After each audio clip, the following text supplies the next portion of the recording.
नमस्कार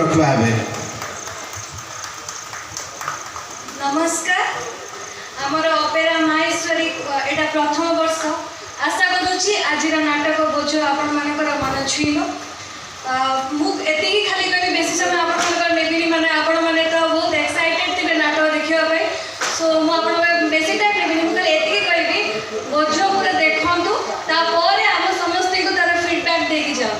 धन्यवाद। धन्यवाद।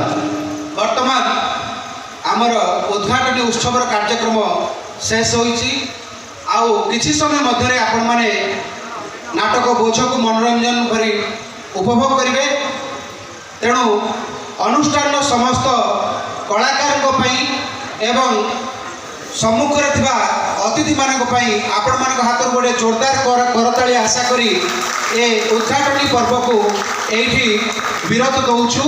आ खूब कम समय मध्य आपण माने देखिबा को पाइबे डॉक्टर दीपक जेना रचित एवं सुरेश नाईक निर्देशित पप्पू पम्पम सार को संगीत निर्देशन रे सजा जाइथिबा एक सुंदर पारिवारिक नाटक प्रेम कहानी एवं पारिवारिक कहानी उपरे आधारित नाटक बोझ आ खूब कम समय मध्य आपण माने देखिबा पाइबे। वर्तमान आपण मानक सम्मुखरु आमे विदाय नउछु। कोटि कोटि नमस्कार।